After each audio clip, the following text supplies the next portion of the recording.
Surpris par la nuit, reconnaissance à Martine Broda par Mathieu Bénézet, réalisation Anne Franchini.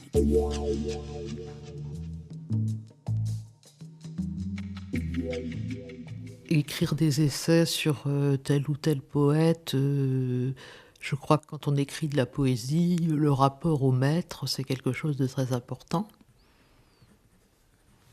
Il y a les aînés dont l'œuvre vous rend poète, et il est juste de leur rendre hommage, et en étudiant leurs œuvres, d'améliorer sa pratique. Quand j'étais petite, disons Racine et Baudelaire. Ultérieurement, Pierre-Jean Jouve, qui fut mon premier maître, Paul Celan. C'est venu quand j'ai eu 30 ans. Je crois que c'est la rencontre de Gisèle Ceylan qui m'a donné le désir de traduire son mari. Je n'ai jamais Je peux avoir le sentiment de la difficulté, mais je n'ai jamais le sentiment de l'impossible. Et même s'il y avait un impossible, ce serait cet impossible à traduire qui susciterait la pulsion traductrice, à mon avis. Quels sont les auteurs que vous avez traduits ? J'ai traduit Paul Celan, Nelly Sachs, Walter Benjamin, T.S. Eliot. Vous n'avez pas traduit que des poètes ? J'ai traduit un essai de Walter Benjamin. C'est à peu près tout comme essai. Quel essai ? La tâche du traducteur. Quelle est la langue dans laquelle vous vous sentez le plus à l'aise ? Certainement la langue française, mais j'ai un rapport secret à l'allemand qui vient de ce que ma mère, qui était juive et qui fut déportée à 20 ans, et était née en Allemagne, et donc de langue maternelle allemande. Et c'est une langue que j'ai appris enfant, que j'aimais beaucoup, à laquelle j'avais une sensibilité. Et on m'a forcé d'arrêter de l'étudier bien trop tôt. Forcé ? C'est ma mère, oui. Oui. Et vous l'avez reprise ensuite ? Vous l'avez retrouvée, cette langue ? Voilà, et en traduisant des textes difficiles de l'allemand. Et puis dans mon dernier livre de poèmes, il y a beaucoup de poèmes bilingues avec des passages en allemand, où je dis que l'allemand est meine schwarze sprachlose Muttersprache, ma langue maternelle noire et sans langue. Martine Broda, 1947-1999, disons-le tout net, ne fut pas la traductrice de Rose de personne de Paul Celan en 1979, mais avant tout un poète de première importance. Dès 1975, elle publiait ses premiers poèmes. Elle fut tour à tour accueillie par les éditions Belin et les éditions Flammarion. Son dernier titre, Éblouissement, dit à lui seul la hauteur de son œuvre. Une œuvre placée sous la quête du lyrisme et de la lyrique amoureuse, pour citer le sous-titre de son essai L'amour du nom, paru en 1997 chez José Corti. Elle manifesta toute sa vie une passion pour l'œuvre de Pierre-Jean Jouve, à qui elle consacra un essai en 1981. Ses passions, son amour de la poésie et de la littérature, la firent essayiste, traductrice hors pair, mais avant tout poète. Elle qui a écrit « Lueur de la bonté, retenez-moi sur terre », vient malheureusement de nous quitter. Qu'un salut lui soit versé.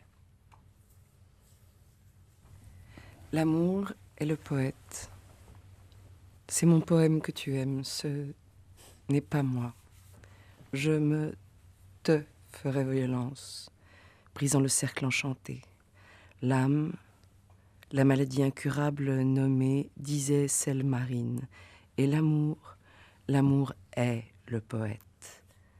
Mais le poète est l'amour. Je te dirai un non brûlant. Il coûtera bien plus que le oui. Je dirai non jusqu'à me taire, jusqu'à ce que ceux qui s'aiment prennent corps, que se défasse la tresse des voix, que les mains se déprennent, et que le vent, la vague, brise le cercle de. Lirons-nous plus avant?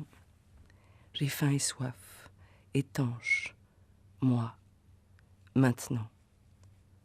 Douce, ce que je veux de toi, violence. Cette émission est exceptionnelle. Elle n'a pas lieu à propos de réédition, même si Flammarion réédite l'œuvre poétique de Martine Broda. Il s'agit de rendre un hommage. Sont présents autour de moi Mesdames Marie-Étienne, Esther Tellerman, Messieurs Michel Duguy et Yves Dimano, et Madame Sarah Chaumette, que vous venez d'entendre. Honneur aux dames, tout d'abord. Marie-Étienne, dans quelles circonstances avez-vous fait la connaissance de Martine Broda? Eh bien, c'était probablement en 1975. Nous fréquentions toutes les deux à ce moment-là la revue Action Poétique, qui avait ses bureaux, si je puis dire, c'était pas exactement des bureaux d'ailleurs, à la librairie La Répétition, rue Saint-André-des-Arts, qu'animaient Henri Deluy et Elisabeth Rodinesco. Voilà, donc j'ai connu Martine à ce moment-là, et elle venait de publier Route à trois voies dans la revue du Nouveau Commerce, hein. Et nous sommes rentrés toutes les deux à peu près, enfin 2 ou 3 ans plus tard, officiellement dans le comité de rédaction, mais nous étions à ce moment-là 2 femmes qui commencions à fréquenter cette revue dans laquelle il y avait que Mitsurona et Elisabeth Rodinesco à cette époque. Même question, Esther Tellerman. Si mes souvenirs sont bons, il me semble que j'ai rencontré Martine dans les années 1974 au séminaire de Henri Mécheny, que nous étions toutes deux étudiantes. Et j'étais séduite, je dois le dire, par la beauté de Martine, son intelligence. Et nous avons noué une relation qui a perduré jusqu'à juste avant sa mort.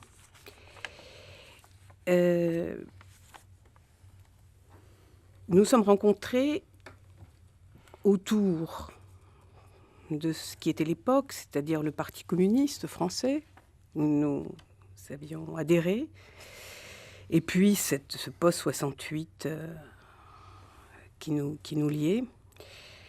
Et bon, il y a beaucoup de souvenirs que je ne puis pas là évoquer, mais surtout, je dirais que ce que je retiens le plus, c'est le centre qu'elle fut pour moi des rencontres. Rencontres, je dirais, assez exceptionnelles, qu'elle choisissait, qu'elle entretenait. C'est par elle, à la répétition, que j'ai rencontré Jean Dève. C'est par elle, évidemment, que j'ai rencontré la poésie. Et ceci qui, je dirais, encore maintenant me terrifie. Tout ange est terrible. C'est-à-dire cette incarnation même de la poésie qu'elle voulait être. C'est un titre remarquable, quand même. Bien sûr, de Rilke. Voilà, mais je pourrais beaucoup parler puisque c'est 30 ans d'amitié ou 35 ans d'amitié, donc peut-être je vais laisser la parole. Non, continue. Voilà. Mais bien sûr, il y a eu un autre lien à Martine qui était celui du Parti communiste, celui de la poésie, celui de la recherche théorique que je trouvais absolument remarquable. Chez elle, son premier essai est fulgurant sur ce lan. Évidemment, la rencontre avec une poésie à laquelle elle nous a initiés. La rencontre, évidemment, avec la psychanalyse aussi, probablement. Hein, et la rencontre avec, je dirais, quelque chose qui est au centre de son œuvre, qui s'appelle l'amour.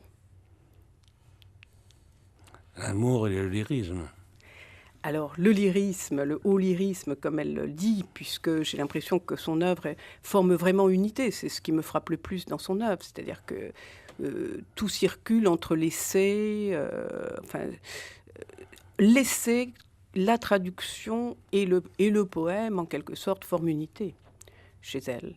Et sont liés, je dirais, par son expérience, au sens où Martine fait expérience du poème. Les rencontres de 74, c'était, oui, il y avait aussi, je me rappelle fort bien, enfin, si vous voulez, vous allez voir, dans les poèmes, tous les noms sont là. Tous les noms sont là. Toutes les rencontres de Martine sont dans les poèmes. Aussi bien les rencontres de ceux qui sont morts que les rencontres des vivants. Par exemple, Jean E, c'est Jean Eustache. C'est-à-dire, Martine avait cette espèce de fulgurance de la rencontre, je dirais, élective. Moi-même, je suis allée vers plutôt, au contraire, vers celle de la rencontre, je dirais, la plus ténue. Mais Martine avait ce choix extraordinaire, donc, de ses personnalités, même parfois difficiles. Et voilà. Je ne sais plus qui m'a dit au téléphone, si c'est Marie-Étienne ou vous, Esther Tellerman, qu'elle écrivait en fait de la poésie que quand elle était amoureuse. Qui est-ce? Peut-être moi qui dis ça. Allez-y, Marie. C'est-à-dire que là, si vous permettez, je voudrais rebondir sur ce que disait à l'instant Esther Tellerman.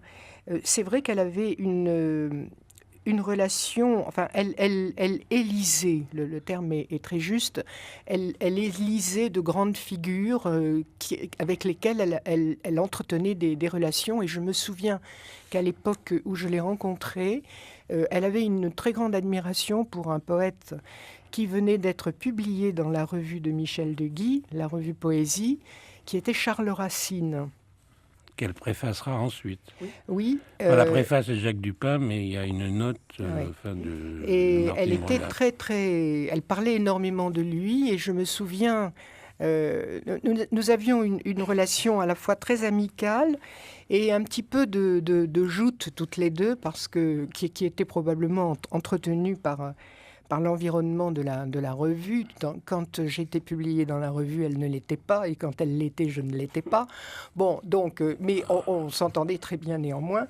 Et en ce qui concernait ce Charles Racine, je me souviens qu'on m'avait demandé d'écrire un article dans la revue que j'avais fait, et Martine m'a avoué des années plus tard qu'elle avait été envieuse de ce que j'avais écrit, ce qui m'a beaucoup flattée, parce qu'elle avait une capacité théorique que je n'avais pas du tout à l'époque. Alors, pour en revenir à ce que Mathieu Ménézé, vous me demandiez, concernant la lyrique amoureuse, outre cette... ça allait peut-être ensemble, cette façon qu'elle avait de se reconnaître des maîtres. Elle l'a dit tout à l'heure dans l'enregistrement que nous avons entendu. Moi, c'est une chose que ça n'est pas de l'immodestie, mais ça n'est pas du tout ma manière d'être. Je ne revendique pas de maître, mais c'est pas immodeste, hein, c'est comme ça, quoi. Tandis qu'elle, c'est pas immodeste, mais c'est étrange. C'est étrange. Dit Michel de Guy. Bien sûr, parce qu'on pourrait. Oui, alors Marie, je me glisse là, parce que on va prendre. Enfin, moi, j'ai beaucoup de choses à dire, bien entendu, sur Martine, mais j'évoque donc à l'instant, à cause de ce que vous avez dit, le rapport qu'elle a avec ses maîtres, c'est-à-dire, on va mettre aux deux extrêmes peut-être Pierre-Jean Jouve, Paul Celan. Et l'écriture de Martine, dont on va parler et qu'on va entendre, c'est d'une certaine manière un passage, ou en tous les cas une étrange indivision entre cette influence, on va dire, syntaxique, articulée, baudelairienne, pierre-emmanuelienne, d'un côté, qui était la première, Et puis la rencontre bouleversante de Paul Celan. Du coup, pour nous qui sommes les témoins, les visages, les gens, par exemple Gisèle Celan, rue de Montorgueil pendant des années, tout ce qui fait que parler de Martine est important et difficile, puisque nous avons ces poèmes dans l'oreille, ces conversations dans l'oreille, ces livres et que ces vies-œuvres dont nous parlons. Et au passage, il faudrait aussi mentionner cette chose étrange, tout à coup, Jules Arrose, par exemple. Hein.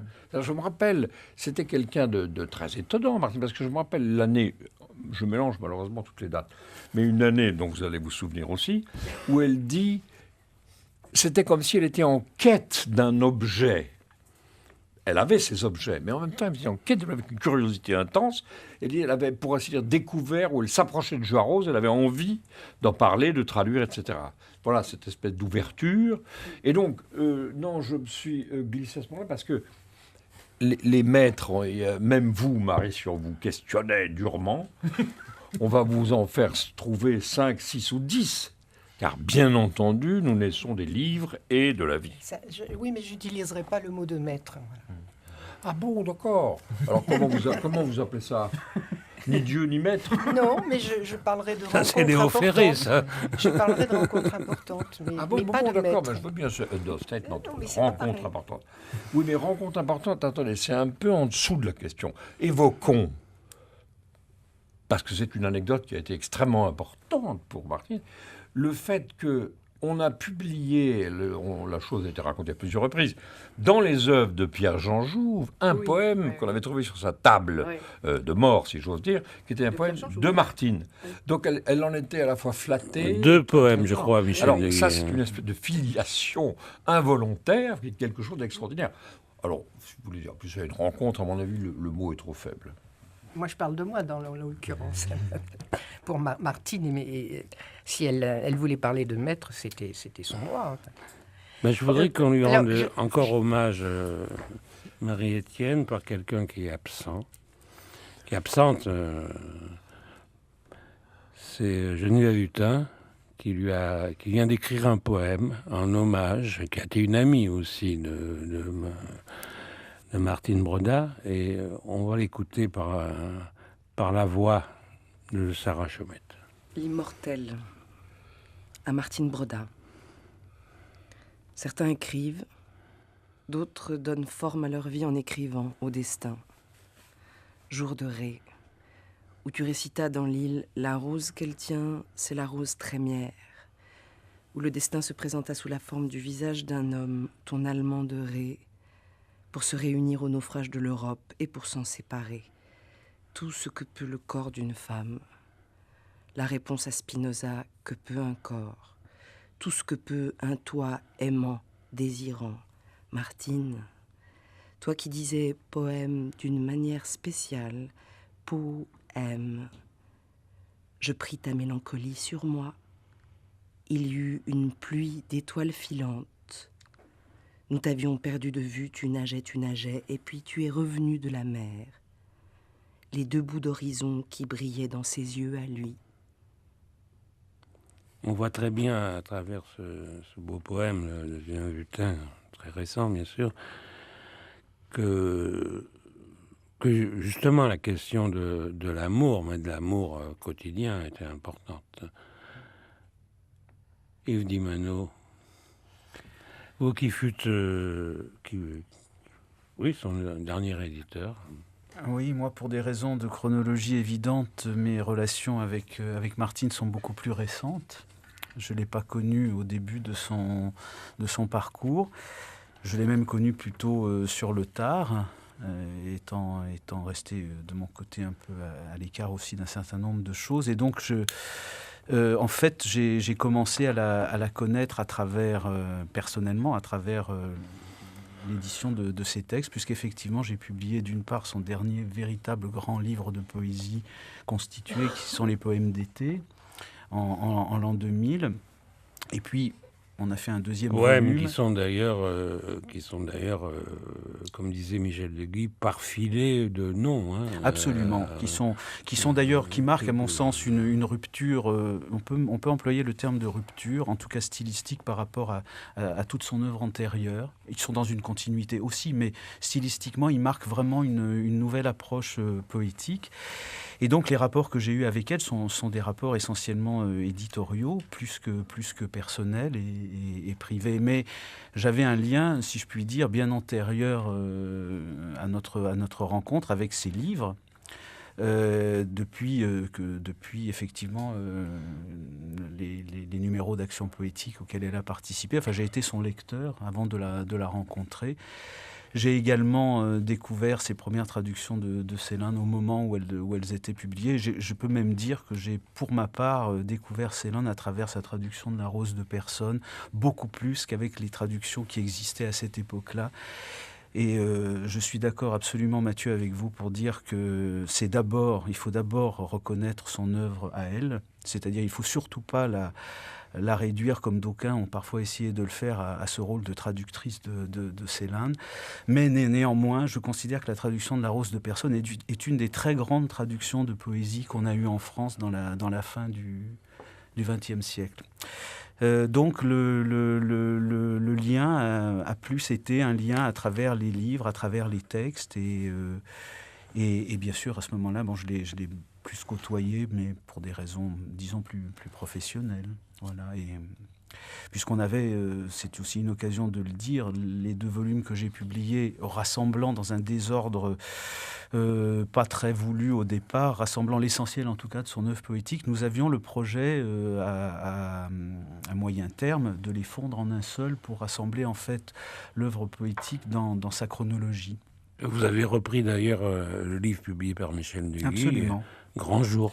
Absolument, avec l'accord et de Michel et des éditions Belin, puisque le livre était encore disponible, je crois, à l'époque où on a fait Éblouissement, mais le projet était effectivement de publier l'ensemble de l'œuvre, puisque les poèmes d'été s'ouvrent avec Route à 3 voix, qui est son premier ensemble publié, les poèmes d'été étant les plus récents, et Éblouissement rassemble la section Éblouissement qui était inédite à l'époque, qui est postérieure à Grand Jour, mais qui n'avait pas été publiée, Grand Jour, et le dernier long poème qu'elle a écrit après la mort de sa sœur, la suite Tolos. Donc, on va peut-être écouter Sarah Chemet nous lire une traduction justement de Rose de Personne de Paul Celan.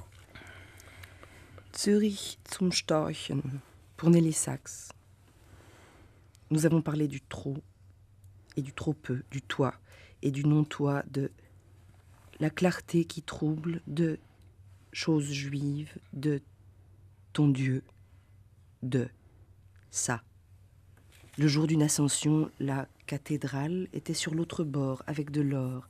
Elle vint à nous marchant sur l'eau. Nous avons parlé de ton Dieu, moi. Contre lui, je laissais le cœur que j'avais espéré en sa suprême enrâlée parole de courroux. Ton œil me regarda, vit plus loin. Ta bouche se dit à l'œil, j'entendis. Mais nous ne savons pas, tu sais, mais nous ne savons pas quoi compte. Paul Celan. Marie-Étienne.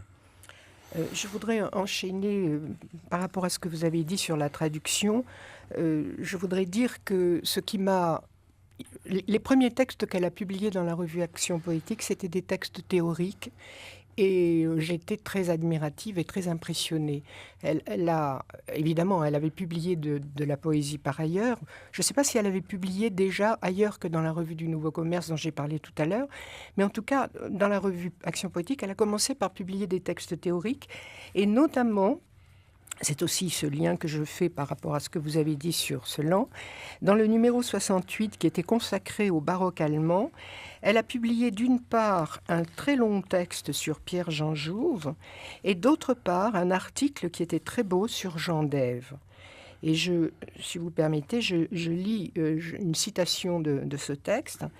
Elle dit « La poésie de Jean d'Ève ne cesse jamais de parler de cet espace entre la négation et l'œuvre, hermétique pour sa liturgie par énigme, liturgique pour un chemin d'initié, elle dit la passion de l'être en proie au langage. Ah, c'est magnifique. Alors, dans ce même numéro, il y avait également un texte d'Esther Tellerman sur Beckett, qui était, dans lequel Esther exprimait son intérêt pour la fiction des faits. C'était bon, il y avait beaucoup de, c'était très riche. Des faits, des faits. C'était 1976, non? C'était 76. 76. Oui. Oui, Est-ce qu'on peut parler de théorie? Décidément, je vous interpelle, Marie. Et c'est très bien, ça nous fait rebondir. Je ne pense pas, au fond, qu'on puisse parler d'écriture théorique. Il faut se rappeler ces années 70-80. C'est-à-dire, il y a du côté, par exemple, d'Henri Michonic, qui est une œuvre poétique, il y a un côté théoricien. Au fond, le mot qui convient, c'est lecture critique, poétique au sens où chaque poète a une poétique. Michel Deguy, ou le mot pensée, non? Pensée. Et par conséquent, il faut évoquer le triangle philosophie, poésie, pensée philosophique, poésie, traduction. La traduction n'étant pas quelque chose qui entre, qui disparaît, mais comme le milieu même, et en tous les cas, un des membres de la relation, médiation entre philosophie et poésie, comme poésie, médiation entre philosophie et traduction. Et puisqu'on parle de traduction, il faut préciser la langue allemande. L'élément, c'est l'élément germanique, c'est-à-dire à la fois Paul Celan qui va arriver, puisqu'au début, évidemment, il n'y a pas Paul Celan pour Martin. Il va arriver, même au fond, envahir dans la vie, la pensée, le rapport avec les morts, dont on parlera dans un instant. Alors, c'est pour ça que je ne trouve pas que le mot théorique soit tout à fait juste. C'est le grand triangle, traduction, poésie, pensée philosophique. Au fond, ce n'est pas des textes théoriques, même son petit traité, on va l'appeler, L'amour du nom, qui est peut-être le plus théorique, parce qu'elle lacanise un peu. Mais au fond, c'est ce que j'appelle, moi, une poétique, en tous les cas. C'est la sienne, et qui passe dans les articles critiques de lecture, dans les conversations, et puis fugitivement aussi dans les poèmes, avec le nom de certains auteurs. Alors, évoquons rapidement aussi le rapport avec Antoine Berman, c'est-à-dire avec la grande problématique de la traduction qui s'installe.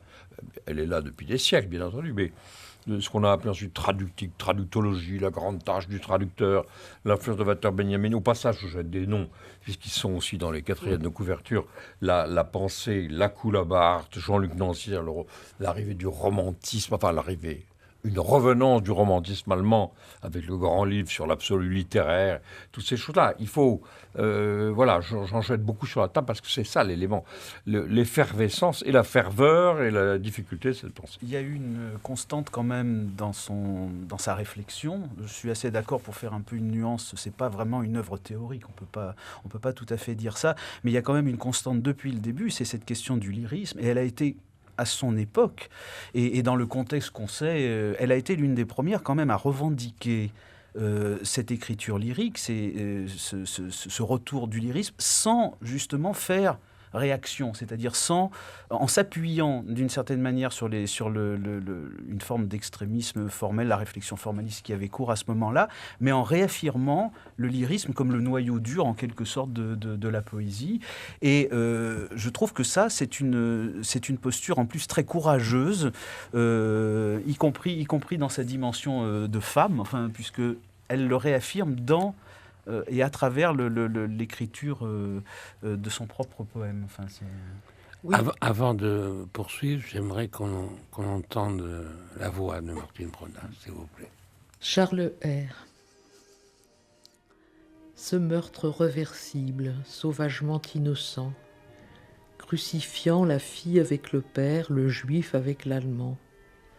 Sinon le meurtre double, ton propre père et toi. Toujours vaticinant, ta langue de persécution assaillie, sombre profération dorée. Comme te tortura la vie, tu le lui as rendu. Je pleure de n'avoir su être sur ta langue, et le baume de tes plaies par le riz. Nous buvions à perdre haleine. Musical amour, tu résonnes comme la première langue maternelle, si secrète en moi. Meine schwarze sprachlose Muttersprache, exposée au vent d'Est jusqu'à la Tchouvachie. Avec les ombres de Ceylan et Saxe, Drüben, au bord de la Limate. Synagogue de tous les youtres, poète aux yeux bandés, aveugle comme Oedipe et le premier Aède, synagogue boiteuse aux communions des saints. Ô musical amour, tu neiges en moi bien plus loin que l'enfance, je n'ai jamais pu t'ouvrir qu'en tremblant. Encore je rougis d'eux, que je n'ai pu partager avec toi un matin nuptial. Tu écrivais, depuis mon suicide, je suis différent, je suis moins malheureux. Et aussi, j'éprouvais ein Hauch de bonheur. Tu es tué au lieu de la langue, crucifié sur le lieu littéral. Je tiens à préciser que je ne suis absolument pas responsable de cette musique qui accompagne la lecture. Je trouve ça déplorable. Donc, je vais demander à Sarah Chemette de nous lire, comme on dit, à blanc, un autre poème de Martine Broda. Marseille, Avignon, Paris, Lyon. Le Mistral s'est levé, le colloque est fini. Poésie et philosophie non plus alliées, mais ennemies. Maulepoix, Prigent, De Guy et Dupin, Jacques. Dupin.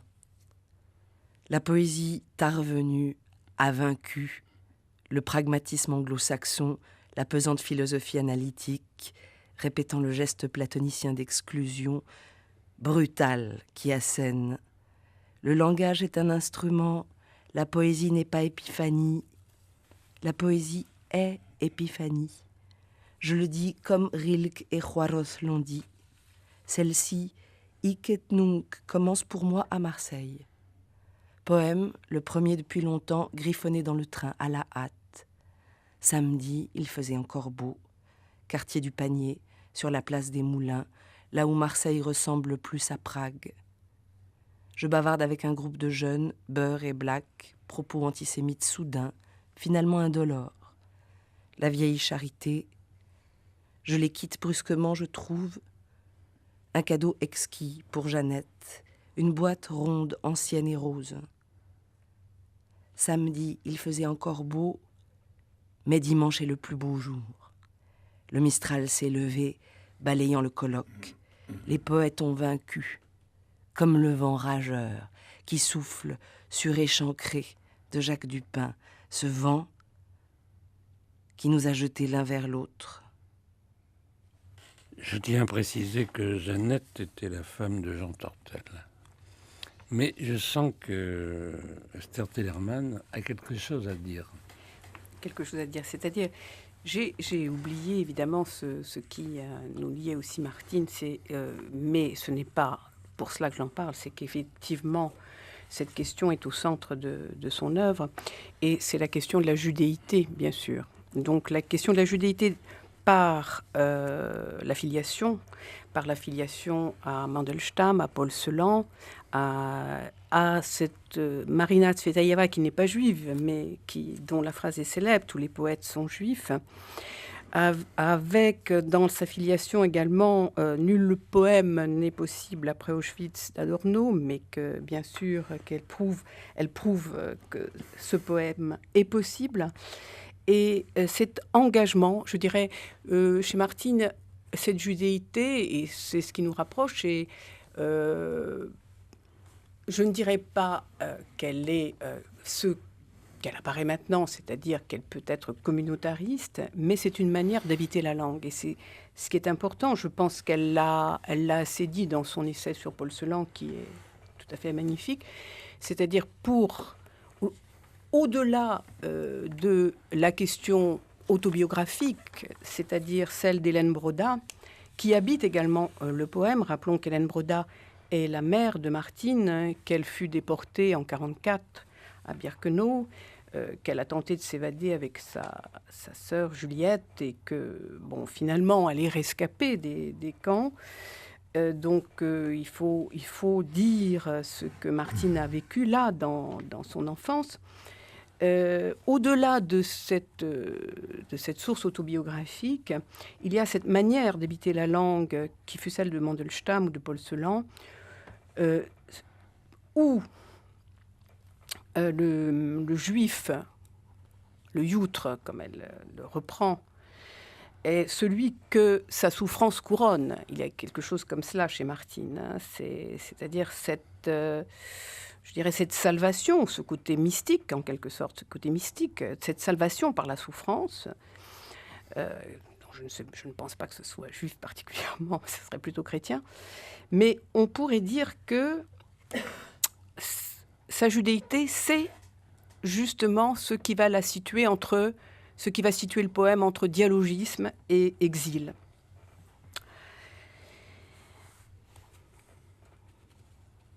Le poème est celui qui s'adresse à l'autre.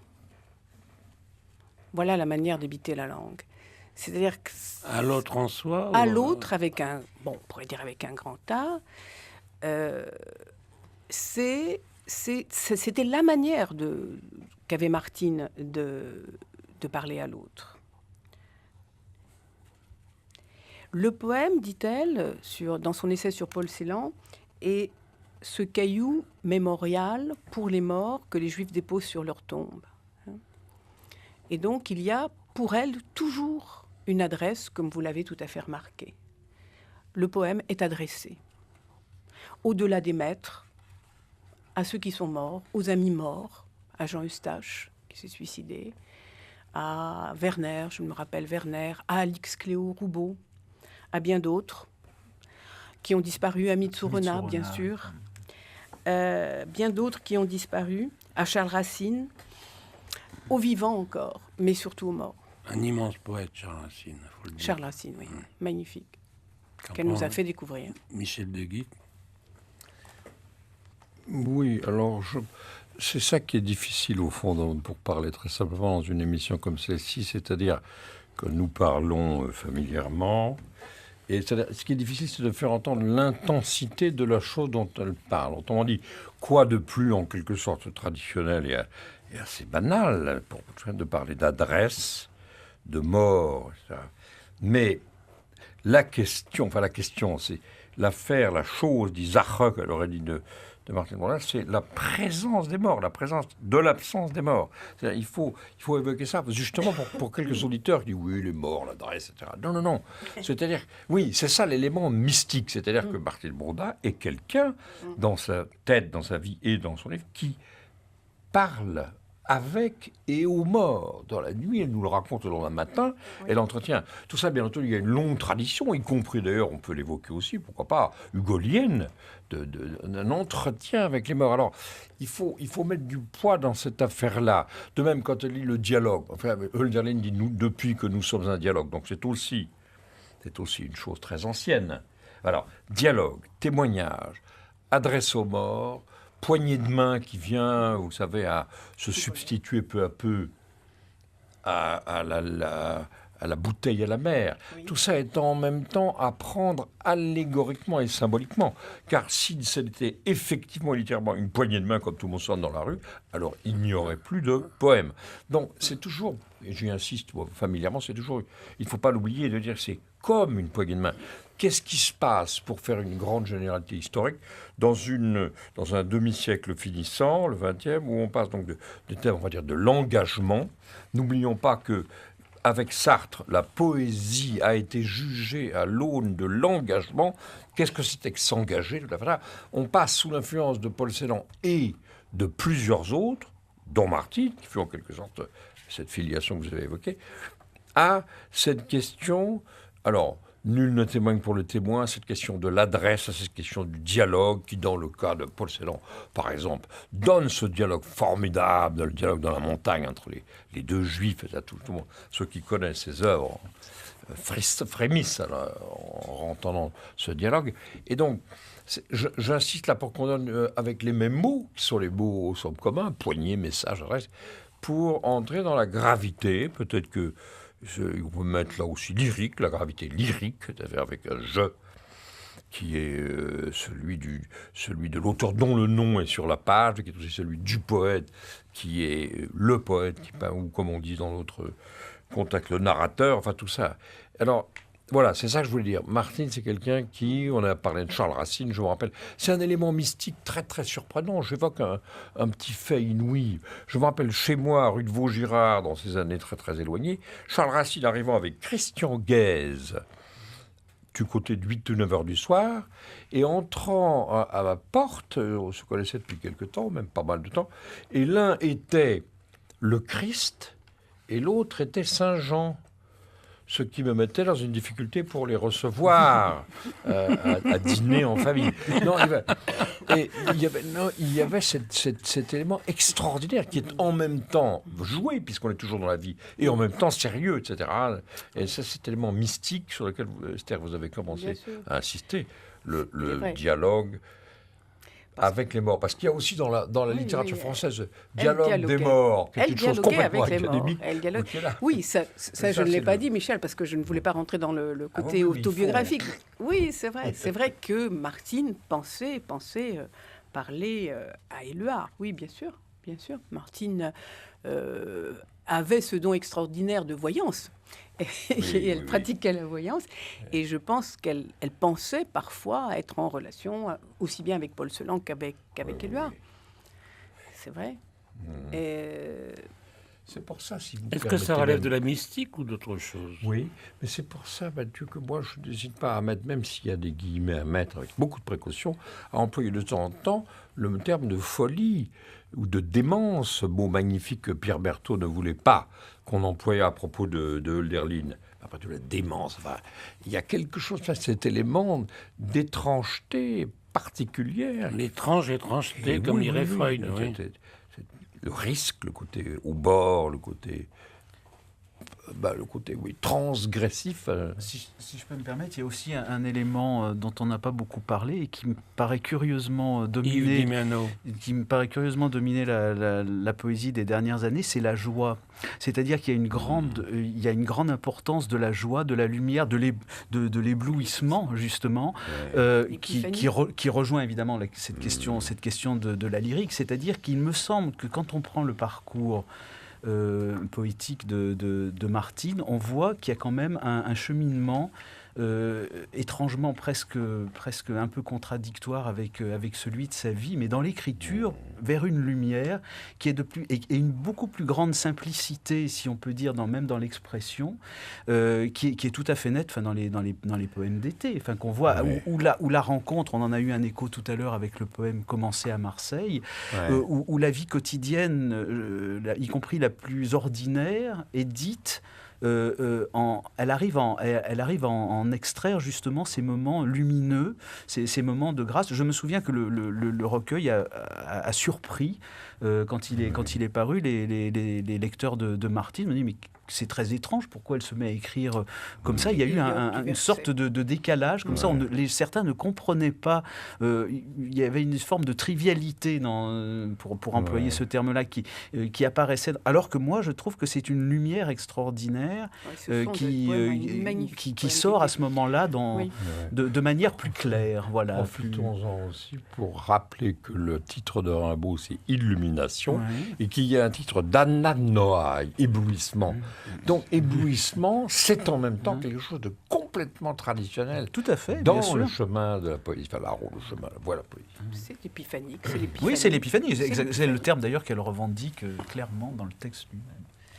Nous allons écouter Martine Broda. Vacillant abîme, au sol, fixé au sol de tes bras, par un couteau d'épaule, par un couteau, trop mal fixé d'abîme, couteau, je, perds.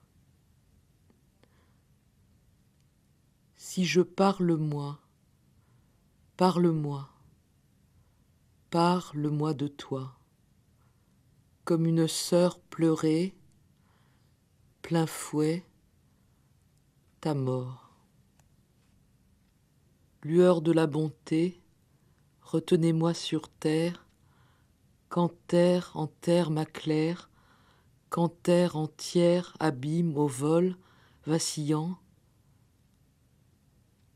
la mort face à laquelle la douleur même est vie.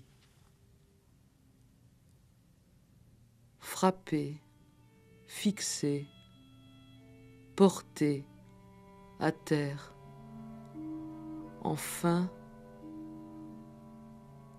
la lettre. Lettre,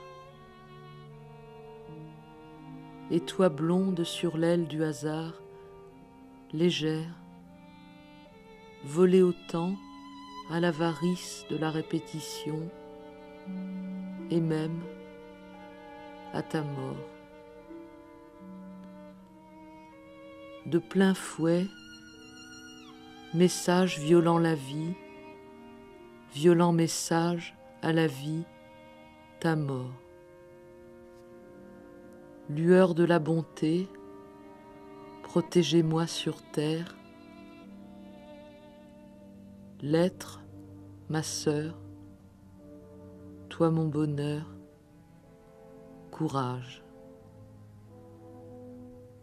À la mémoire d'un ange, juillet 1984, in memoriam Mitsurona.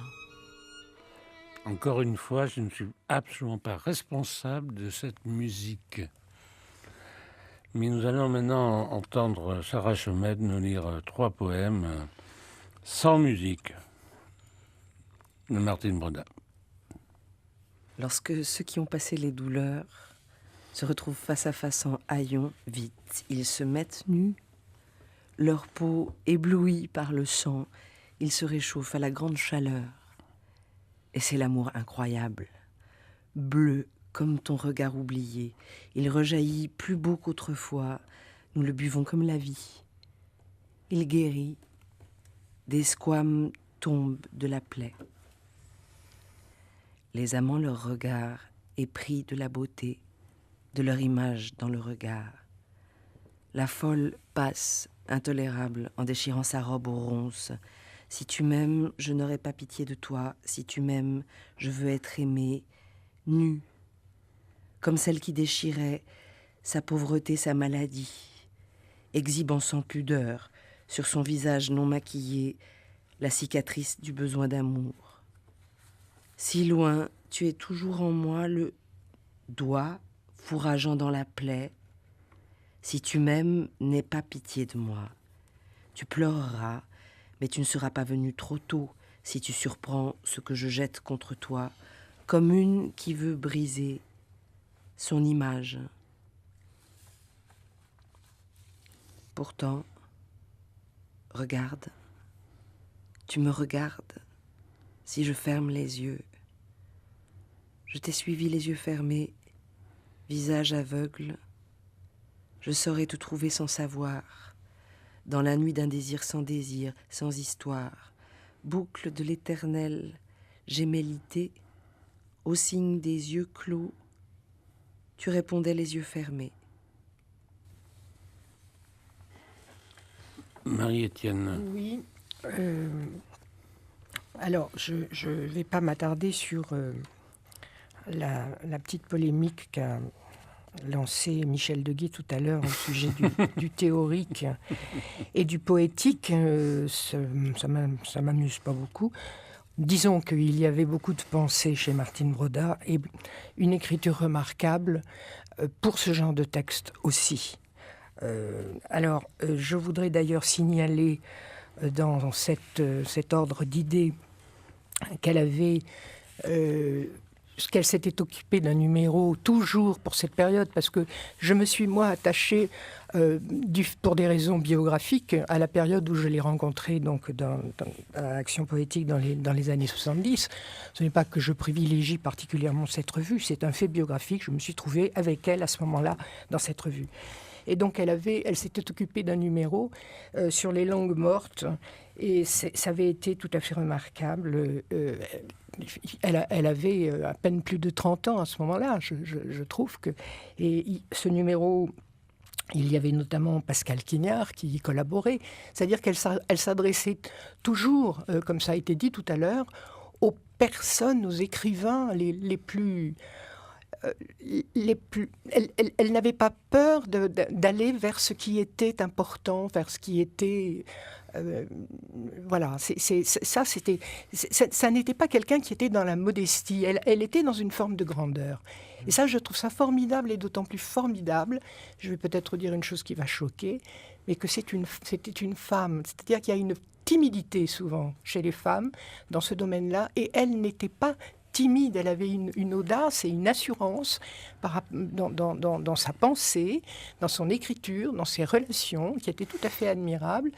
Et j'ajouterai aussi que, d'ailleurs, elle avait des relations avec les femmes qui étaient de vraies relations. Je dirais qu'elle savait établir des rapports à la fois...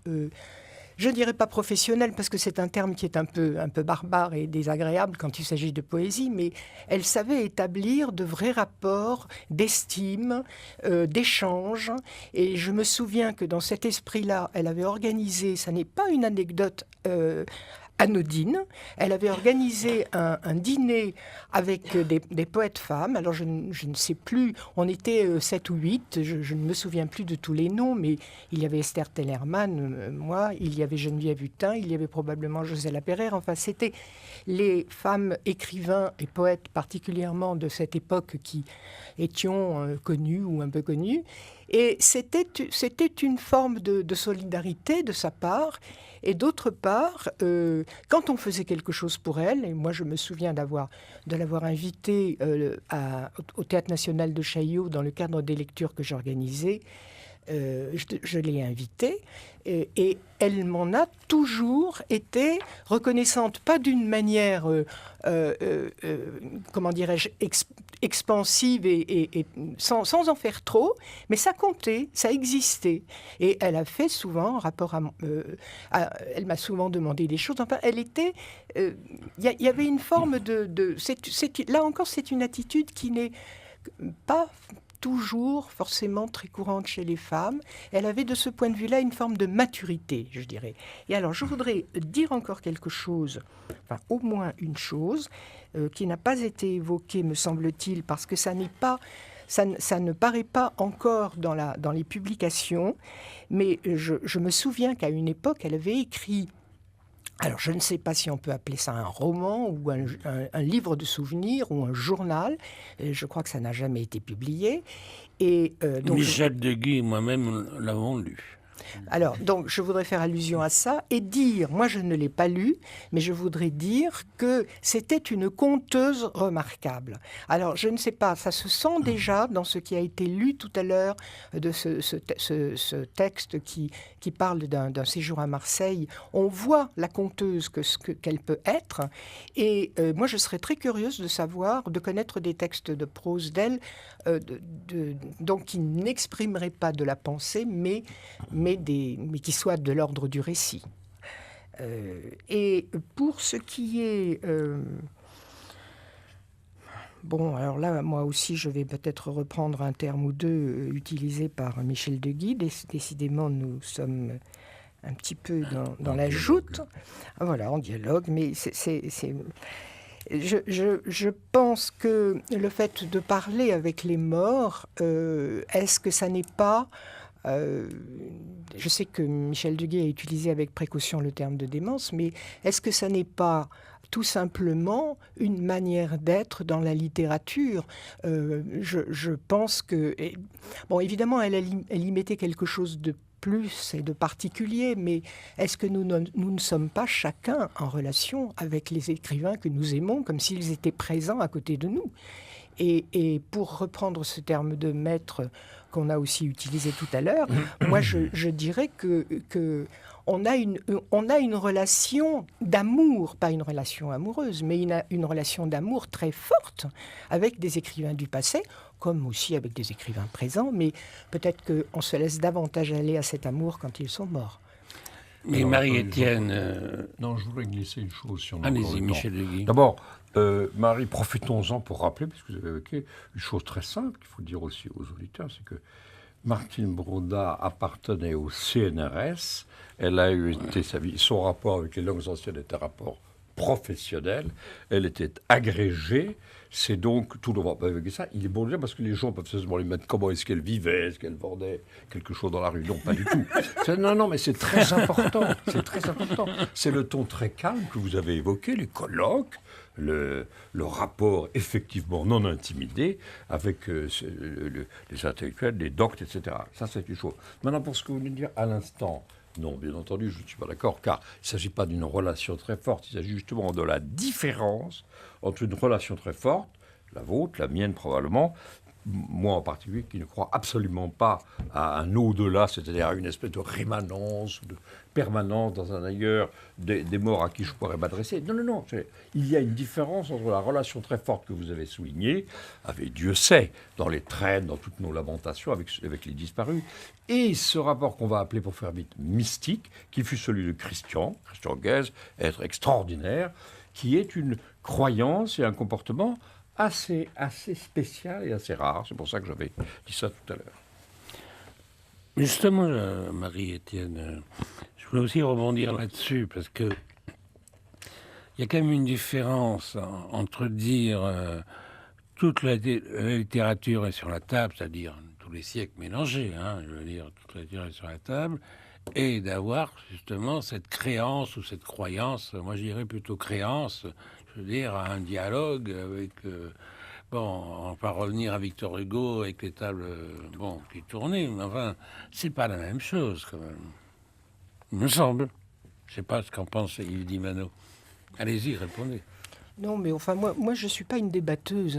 Il se trouve que je dis des choses qui font réagir. Bon, mais j'ai pas tellement envie de... C'est pas du débat, c'est la pensée, justement. J'ai pas tellement... Oui, mais justement, c'est probablement plus masculin que féminin. Moi, je me sens pas tellement là-dedans. Ceci dit, c'est peut-être parce que je me suis mal exprimée pour répondre à ce que dit Mathieu. Je ne suis pas forcément très d'accord, mais peu importe. Enfin voilà, c'est pas. Esther Tellerman. Encore l'amour. Encore l'amour. C'était ce colloque de Martine a été publié en 2004 avec Jacques Ancet, dont on connaît les traductions des mystiques, Martine, Michel Legui, Marie, Catherine Millot. Encore l'amour. Et donc, évidemment, c'est, vous l'avez bien entendu à travers toutes ces lectures, le thème essentiel, un des grands thèmes de la poésie brodienne, je ne sais pas comment l'on dit, et bien sûr, Martine, on peut le dire, était amoureuse de l'amour. Et donc, il y avait chez elle, en effet, cette recherche toujours de cette fusion, de ce un. D'ailleurs, elle l'exprime également dans ses essais théoriques. Donc, certes, cette fusion, ce désir de un rendait les rapports, bien sûr, difficiles. Avec Martine, nous en sommes tous témoins. C'est-à-dire, il y avait quelque chose là qui était, d'ailleurs, elle le dit, toujours au bord du gouffre. Toujours au bord de l'abîme. L'amour est oxymore. C'est l'amour et la perte, c'est l'amour et la souffrance. C'est la brûlure et le gel. C'est la violence et la douceur. C'est le chant et le silence. C'est la présence et l'absence. Passage 1982-83. Enlacé à la perte, le désir qui le sait dès le premier regard. Dans le premier regard, où et quand je mourrai de toi, la lumière, bref et brûlant comme la douleur. Couleur d'explosion, ton passage est ellipse. Lyrique, le départ de ton chant, le bleu ruiné qui vibre dans les fleurs. Pour consoler l'ange perdu dont je porte le deuil, il faut qu'une enfance agonise. Quand la pluie souffrance interminable bat le visage intérieur qu'elle supplie, il faut qu'une enfance agonise. Enfin, jour des larmes de verre, tireur fou qui visait les miroirs de la folie de notre monde, le cri a noirci, bouche ouverte, le lilas a pâli, sans un son. Deuil inclus dans la voix, tisse le chant des anges. Ton passage est ellipse en ce grand jour de sang fané où l'être vire un reste somptueux, le trop tard, le trop tôt, de la voix dans l'échymose.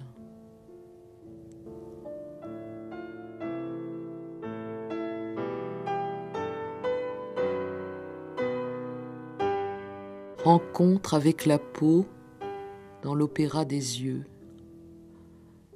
La perte recule en avant, arrache-toi de moi-même. Un mot lent comme une balle à tuer. Dans l'opéra des yeux, miroir parabolique. La perte décide en avant. Je n'avais pas le choix. Un mot lent comme un sourire est passé, l'ange du pont sanglant, dans la boue sa bouche d'extase. Le corps recule et pâlit, un mime affreux de désir. Distance des années de sel, le froid définitif crie comme une étoile morte. Je ne tiens plus à toi que par un lambeau, mais je tiens à toi de toute ma douleur. Sarah Chomette, une lecture à blanc, s'il vous plaît. Françoise P. Soufflée par le destin, très haut parmi les anges, am jüngsten Tag, jusqu'à la fin des jours. Comme j'admirais ta rage, ton écoute incroyable, ton humanité profonde aussi. De ton vivant je priais, mais quel tort infini, je reposais tes livres. Tu t'en plaignais doucement comme aussi blonde l'autre, sœur parmi les anges. L'entretien de pensée à pensée, ardente mais légère, doctrine et poème. Car je t'ai lu aujourd'hui, bien plus vive que morte. Tu passas comme une comète, embrasée de courage, mais ton texte s'inscrit dans les constellations, grosse des livres à venir.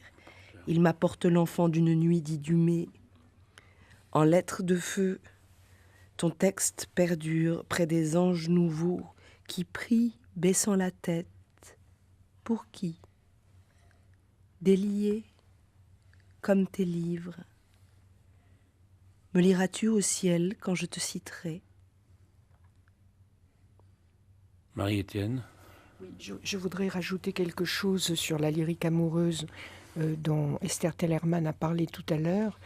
Et je voudrais simplement lire un paragraphe d'un texte qu'elle avait publié il y a longtemps et que je trouve absolument magnifique. Ça n'est pas un poème, c'est un texte qu'on appellera comme on veut, mais qui est un texte de pensée et magnifique. L'amour des poèmes d'amour ne se fait guère d'illusions sur l'amour, dont il assume toutes les horreurs. On comprend mieux désormais ce qu'est le lyrisme, chant de la perte, travail du deuil. Des arabesques autour d'un trou sans lui insupportable. L'espace infranchissable et transparent qui le sépare de l'objet, il le remplit des vocalises de son désir. Béance du toujours perdu, que seul un chant qui brode, encore et toujours, peut combler. Voilà, je voulais ajouter ça. Je sens qu'Esther Tellerman a quelque chose sous la main, si je puis dire. Brode, petite souris, brode, autour du nom troué. C'est un vers de Martine. Et puis un autre vers que je voulais citer, elle n'est pas morte tant que nous vivrons. Yves Dimano, vous qui êtes son dernier éditeur en date, oui. En date, oui. Peut-être que je voudrais dire quelque chose sur son courage, parce que c'est son courage dans la posture qu'était la sienne. J'avoue que j'ai toujours eu, depuis le début, une grande admiration pour la façon dont, contre vents et marées, et contre beaucoup de gens qui n'étaient pas du tout, non seulement pas d'accord avec elle, mais qui en plus se moquaient un petit peu de cette revendication autour de ce qu'elle a défendu derrière le mot de lyrisme. Il y avait à la fois une grande assurance chez elle, et en même temps, c'était pas une assurance aveugle. Le texte que Marie vient de lire montre très bien que son idée du lyrisme était au contraire quelque chose qui avait à voir avec une absence, avec un espace noir à l'intérieur de cette lumière. Et je trouve qu'elle avait une façon de poser comme ça sa pensée et son discours autour de cette question de la posture lyrique, disons, dont peu de gens, hommes ou femmes d'ailleurs, ont témoigné dans la même période. Moi, je retiens beaucoup ça d'elle, et c'est une des choses qui m'ont le plus rapproché de sa poésie, qui ont fait aussi que j'ai eu envie de l'accueillir un peu tardivement, mais après tout, j'y suis pour rien si je suis arrivé après la bataille. On va l'écouter peut-être pour une dernière fois. Dans le Cerne, au bord de la noyade, ceux qui tremblent de ne pas commencer, comme une phrase qui ne finit pas, des lèvres ne finissent pas d'eux, ceux qui commencent suffoquent. Je voulais te l'avouer à travers des mots sans larmes, tandis que sous « je t'aime » une rose de l'horizon. Depuis que je te connais, je porte un renoncement, je porte, joue d'enfant de l'inconnu, le nom du poème. Un château en Allemagne, un voyage d'hiver. Le chemin qui montait vers ce qui arrive. Et toi, vertical, dressé, dressé, comme la joie. Cédait, cédait. Celui qui recousait le lierre de ses yeux dit « Ne versez pas cette eau. Rêve têtu d'une aurore sororale soufflée par la passion du vent. Main fraîche sur l'aridité des brûlures, désespoir, mais qui rouvre les sources.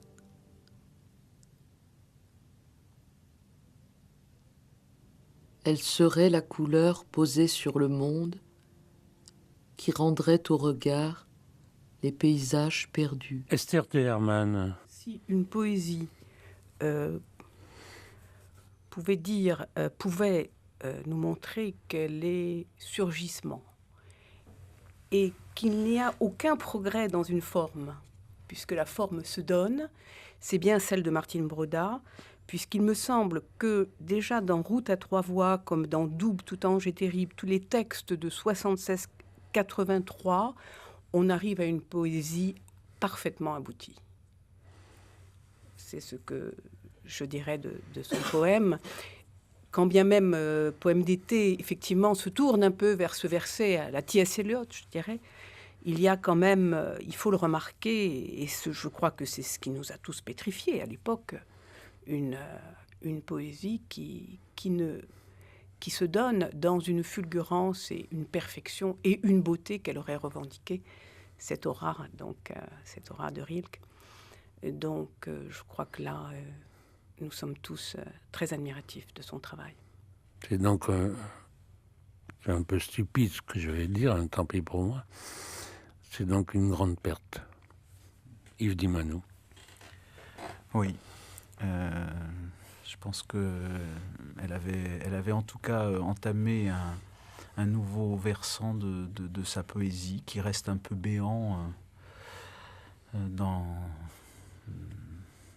Bon, on pouvait attendre d'autres choses aussi dans cette voie-là. C'est vrai que bon, ça, pour dire aussi quelque chose qui enfoncer une autre porte ouverte, c'est quand même un départ un peu prématuré.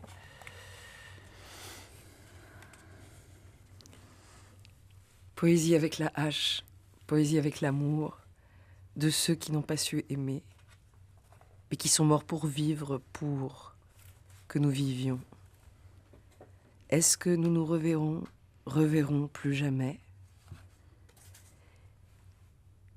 Mais qui se sont avancés sur le terrible creux du ciel, contre la paume où se reflète si bleu, si calme, se joue et à jamais perdu, à qui perd gagne. Est-ce que nous nous reverrons? Se jette un fil au lieu du ciel d'étoile à étoile, reverrons plus jamais, qui coupe à l'âge, à l'amour, notre. Personne ne nous repétrira de terre et de limon, personne ne bénira notre poussière, personne. Rosa mystica du psaume, trémière. La 13e revient, c'est encore la première. Comme tout le perdu proche, figure de sœur, grande, grise, sans, trace, royale, ni vie ni mort, mort-vie à jamais. C'est là celle ou la seule, le dernier anneau d'âme. Reconnaissance à Martine Broda par Mathieu Bénézet, avec Michel Deguy, Esther Tellerman, Marie-Étienne, Yves Dimano. Lecture Sarah Chomette. Coordination Anne-Vanessa Prévost. Prise de son Pierre Monteuil. Réalisation Anne Franchini. L'amour du nom est publié chez José Corti. Éblouissement et poèmes d'été aux éditions Flammarion. Jouve aux éditions L'Âge d'Homme. Pour Roberto Roarros, chez Corti aussi. La Rose de Personne, également chez Corti.